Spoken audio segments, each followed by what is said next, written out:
Horror कहानियाँ थी। रहस्यमयी गर्भ। 60 वर्ष की उर्मिला शहर के बाहरी हिस्से में अपने छोटे से घर में अकेली रहा करती थी। एक रात शहर में बहुत जोर का तूफान आया। जोर जोर से हवाएं और आंधी तूफान के साथ तेज बारिश होने लगी।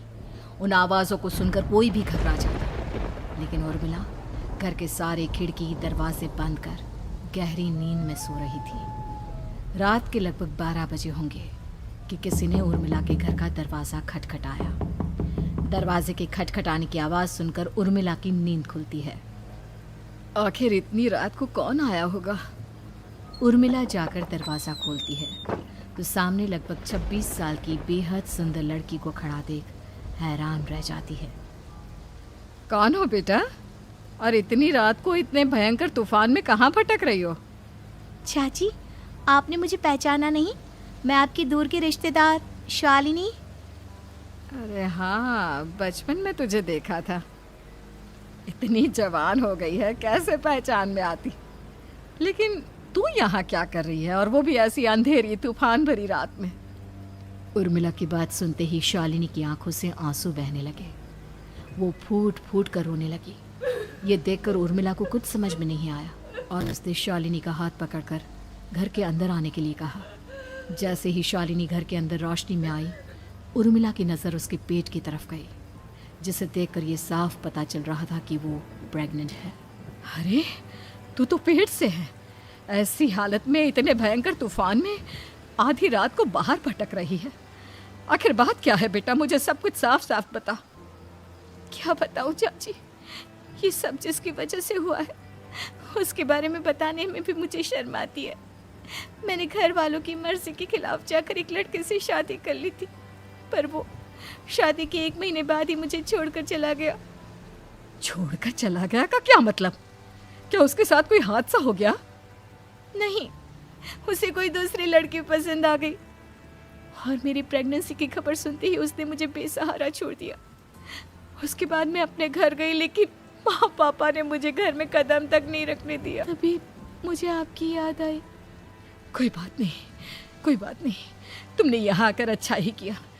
एक काम करो, तुम आराम करो। वैसे भी ऐसी हालत में इतना घूमना फिरना और इस तरह आधी रात को बाहर भटकना ठीक नहीं होता। प्रेग्नेंट औरत को आधी रात को घर से बाहर नहीं निकलना चाहिए। बुरी आत्माएं उस पर अपना असर दिखा सकती है।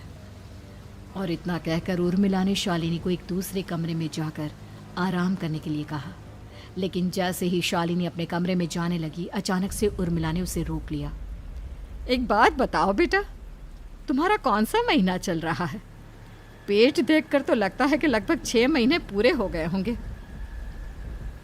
उर्मिला की बात सुनकर शालिनी के होठों पर मुस्कुराहट आ गई। चाची जी, अभी सिर्फ 1 ही महीना हुआ है। शालिनी की बात सुन उर्मिला दंग रह गई। उसे समझ में नहीं आ रहा था कि प्रेगनेंसी के पहले ही महीने में शालिनी की हालत ऐसी क्यों थी। लेकिन फिर उसने बात को नज़रअंदाज कर शालिनी को आराम करने के लिए कहा और खुद भी कमरे में जाकर सो गई। अभी कुछ ही घंटे बीते थे कि अचानक से एक बच्चे के बड़े ही अजीबोगरीब बेढंगे तरीके से रोने की आवाज़ें उर्मिला के घर में गूंजने लगी। उन आवाज़ों को सुनकर उर्मिला की नींद फिर से खुलती है। ये अचानक बच्चे के रोने की आवाज़ कहाँ से आने लगी? उसने उठकर चारों तरफ देखा, पर वहाँ उसे कोई नज़र नहीं आया। उर्मिला घबराते हुए शालिनी के कमरे में गई तो वहाँ उसे कमरे की दीवार पर एक बेहद खौफनाक साया नजर आया, जिसे देखकर उर्मिला बुरी तरह से घबरा गई। आखिर ये सब क्या हो रहा है? शालिनी, शालिनी उठो! उसने जोर जोर से आवाज देकर शालिनी को जगाने की कोशिश की, लेकिन ऐसा लग रहा था जैसे उसकी आवाज शालिनी तक पहुंच ही नहीं रही थी। कमरे की दीवार पर एक बहुत बड़ा और बेहद डरावने दिखने वाले इंसान का साया और एक बच्चे के अजीबोगरीब ढंग से रोने और चीखने की आवाजें अब उर्मिला को ज्यादा डराने लगी थी। उर्मिला को शालिनी की चिंता सताने लगी और उसने पूरी ताकत के साथ चीख कर शालिनी को आवाज लगाई, शालिनी!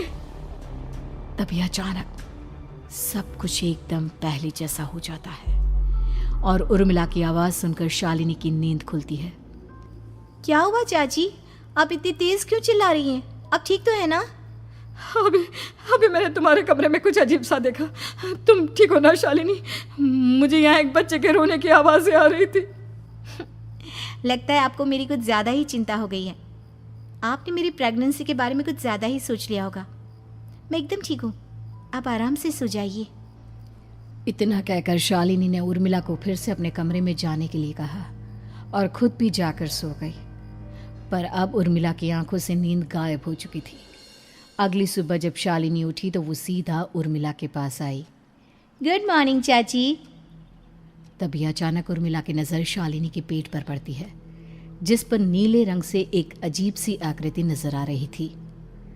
शालिनी, ये तुम्हारे पेट को क्या हुआ? मैंने इतनी औरतों को देखा है, ऐसा तो किसी के साथ नहीं होता। शालिनी ने जैसे ही अपने पेट की तरफ देखा तो उसे वहां कुछ भी नजर नहीं आया। चाची कुछ भी तो नहीं है, सब कुछ एकदम नॉर्मल है। आपको क्या अजीब लग रहा है? इससे पहले कि उर्मिला उसके सवाल का कोई जवाब देती, अचानक से शालिनी के पेट में जोर जोर से दर्द होने लगा। वो बुरी तरह दर्द से तड़पने लगी। चाची, चाची। ये सब देखकर उर्मिला बहुत घबरा गई। उसने धीरे धीरे शालिनी के पेट को सहलाना शुरू किया, लेकिन शालिनी का दर्द कम नहीं हुआ। उर्मिला जाकर रसोई से पानी का गिलास लेकर आई और शालिनी को पानी पिलाने की कोशिश करने लगी। ले बेटा, पानी पी ले, तुझे आराम मिलेगा। ले ले।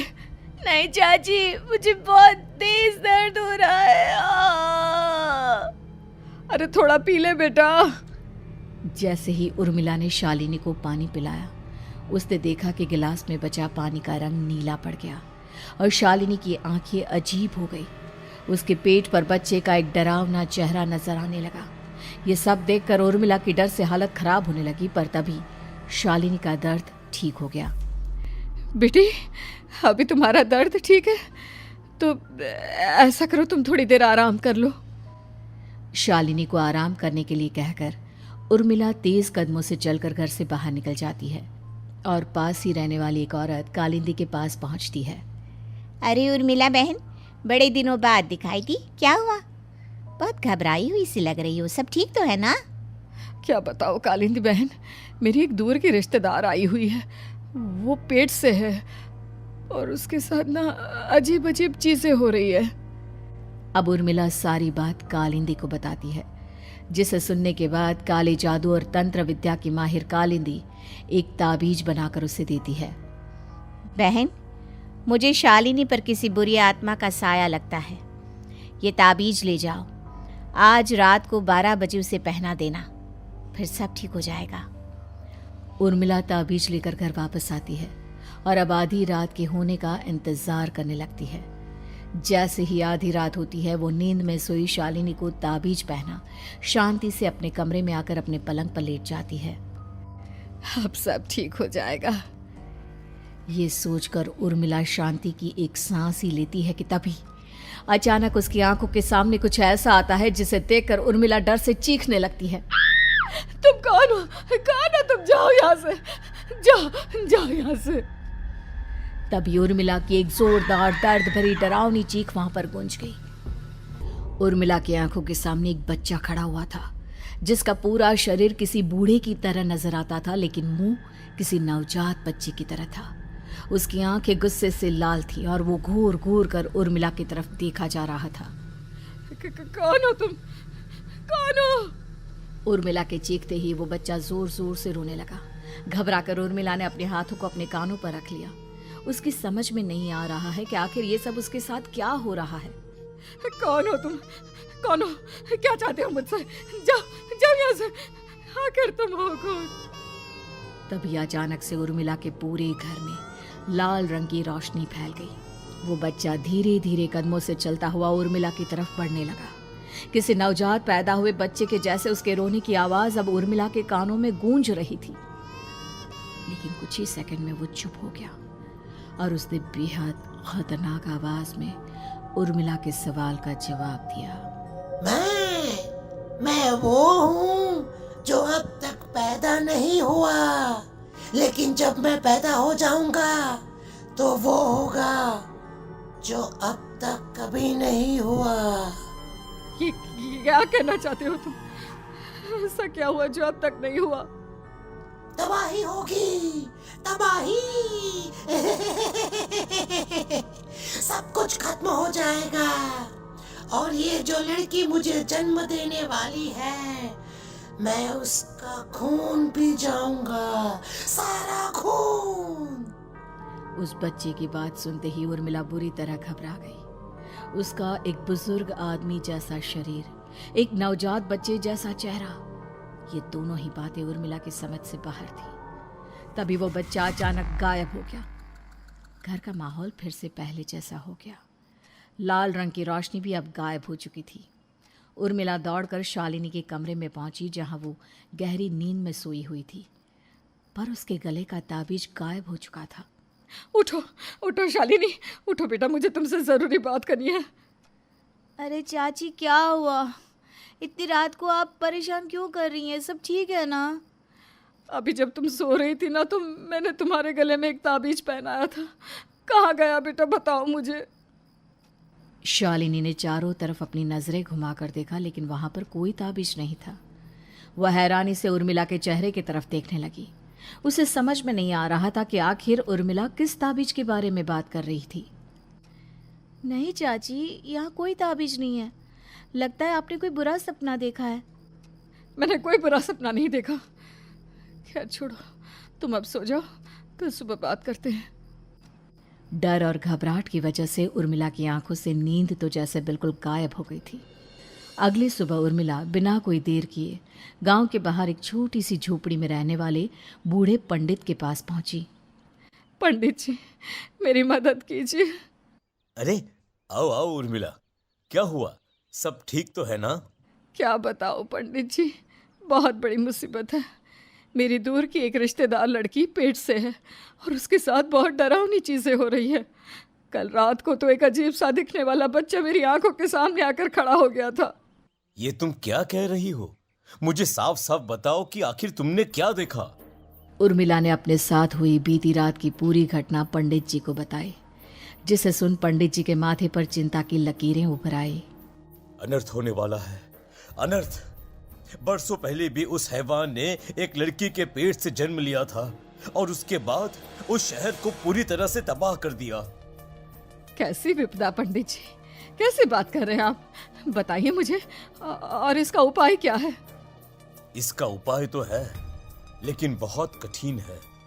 हो सकता है कि उस उपाय को करने के दौरान तुम्हारी जान भी चली जाए। मुझे मेरी जान की कोई परवाह नहीं, पर आप जिस तबाही के बारे में बात कर रहे हैं, बस वो नहीं होनी चाहिए। लाखों लोगों की जान बचाने के लिए मैं कुछ भी करूंगी। तो ठीक है, मेरी बात ध्यान से सुनो। बरसों पहले एक भयानक तांत्रिक ने अपनी तंत्र क्रिया के जरिए एक मासूम लड़की के साथ रिश्ता बनाकर उसके पेट से जन्म लिया था। इस तरह से वो अपने जैसे लोगों की संख्या इस दुनिया में बढ़ाना चाहता था। आपके कहने का मतलब है कि शालिनी के पेट से भी उस शैतान को जन्म लेना है, इसलिए उसने उसके साथ ये सब किया है। ठीक पहचाना तुमने। अब मैं तुम्हें एक ऐसा सिंदूर दूंगा जिसे तुम्हें ले जाकर उस लड़की के पेट पर लगाना होगा। क्या ऐसा करने से सब कुछ ठीक हो जाएगा? नहीं उर्मिला, ये सब इतना आसान नहीं। उस लड़की के पेट पर सिंदूर लगाने के बाद तुम्हें उसका पेट काटकर उस हैवान को बाहर निकालना होगा। नहीं पंडित जी, मैं ये सब नहीं कर सकती। मैं भला एक जिंदा लड़की के पेट को अपने हाथों से कैसे काट सकती हूँ? अगर तुमने ऐसा नहीं किया तो कुछ ही दिनों में वो हैवान उस लड़की के शरीर से जन्म लेगा और उसके शरीर के सारे खून को पीकर अपनी ताकत को बढ़ाएगा। उसके बाद वो धीरे धीरे इस पूरे शहर को तबाह कर देगा। यहाँ पर कोई जिंदा नहीं बचेगा। लेकिन अगर मैं उसके पेट को काट दूंगी तो क्या वो जिंदा बच पाएगी? अगर शालिनी को कुछ हो गया तो, अगर उसकी मृत्यु हो गई तो? ऐसा कुछ नहीं होगा उर्मिला, तुम्हें अपने मन को पक्का करके ये काम करना ही होगा। सिंदूर लेने के बाद उर्मिला झोपड़ी से बाहर निकलने ही वाली थी कि तभी पंडित जी ने उसे पीछे से आवाज देकर रोका। उर्मिला, उस लड़की का पेट काटकर हैवान को बाहर निकालना ही काफी नहीं होगा। तुम्हें ध्यान रखना होगा कि ये सब करते हुए उस बच्चे का जो आधा बूढ़े का शरीर है उस पर सिंदूर की एक बूंद भी ना लगने पाए, क्योंकि अगर ऐसा हुआ तो वो तुम्हें और बाकी सबको कच्चा खा जाएगा। पंडित जी की बात सुन उर्मिला की आंखें फटी रह गई और उसके शरीर में डर की लहर दौड़ गई। फिर भी उसने हिम्मत की। ठीक है पंडित जी, मैं पूरी कोशिश करूंगी कि मैं उस हैवान को वहीं के वहीं खत्म कर पाऊं। इसके बाद उर्मिला तेज कदमों के साथ घर वापस आती है। दिन बीतता है, रात का अंधेरा छाने लगता है। शालिनी खाना खाकर सोने चली जाती है और उर्मिला लगातार उसके गहरी नींद में सो जाने का इंतजार करने लगती है, जिसके बाद उर्मिला दबे कदमों से शालिनी के कमरे में पहुंच गई। मुझे ये करना ही होगा। अब उर्मिला ने धीरे धीरे शालिनी के पेट पर पंडित जी का दिया सिंदूर लगाना शुरू किया। उर्मिला के हाथ बुरी तरह से कांप रहे थे। उसके एक हाथ में चाकू था जिससे वो पेट काटने वाली थी। उर्मिला ने एक नज़र शालिनी के चेहरे की तरफ देखा और फिर डरते हुए उसके पेट पर चाकू चलाना शुरू किया। कमाल है, मैं इसका पेट काट रही हूँ और ये आराम से सो रही है। इसे दर्द नहीं हो रहा क्या? तभी अचानक उर्मिला के कानों में बच्चे की रोने की आवाज़ सुनाई देने लगी। उसने घबराकर चारों तरफ देखा पर वहां पर कोई नहीं था। बस रोने की आवाज़ लगातार आ रही थी। उर्मिला बिना रुके लगातार शालिनी के पेट को काटती रही। उसे इस बात का भी ध्यान रखना था कि सिंदूर बच्चे के बूढ़े आदमी वाली शरीर के हिस्से पर ना लगे। कुछ ही देर में वो हैवानी बच्चा उर्मिला के हाथों में था। उसने बड़ी ही सावधानी से उस बच्चे को बाहर निकाला और पंडित जी के कहे अनुसार उसे घर से दूर जलाने के लिए ले गई। पर तभी उसके सामने वही बूढ़े शरीर और बच्चे के चेहरे वाला बच्चा आ गया। अपनी गोद में और सामने भी बच्चे को देखकर उर्मिला हैरान रह गई। मुझे मारोगी? मुझे इतनी हिम्मत कैसे आ गई तुम्हारी? तुम पैदा नहीं हुए हो और मुझे पता है जब तक तुम्हारा जन्म नहीं हो जाता तो मुझे कुछ नहीं कर सकते। इतना बोलते ही उर्मिला तुरंत उस बच्चे को घास के ढेर पर फेंककर उसमें आग लगा देती है, जिसके तुरंत बाद वो बूढ़े आदमी के शरीर और बच्चे के चेहरे वाला अजीब तांत्रिक का भूत भी वहां से गायब हो जाता है। कुछ देर बाद उर्मिला घर पहुंचती है तो वो ये देखकर हैरान रह जाती है कि शालिनी का पेट अपने आप जुड़ चुका था। शुक्र है भगवान का और उन पंडित जी का, अब सब ठीक हो जाएगा। सुबह शालिनी सोकर उठती है तो अपना पेट देख पूरी तरह घबरा जाती है। चाची, चाची ये सब क्या हो गया? मेरा पेट अचानक कम कैसे हो गया? मेरा बच्चा कहाँ गया चाची? बेटी, वो बच्चा नहीं, एक खतरनाक तांत्रिक था जो तुम्हारी कोख से जन्म लेकर सबको मार देना चाहता था। वो पैदा होते ही तुम्हारी जान भी ले लेता, इसलिए मैंने पंडित जी के बताए उपाय से उसका खात्मा कर दिया है। अब सब ठीक है।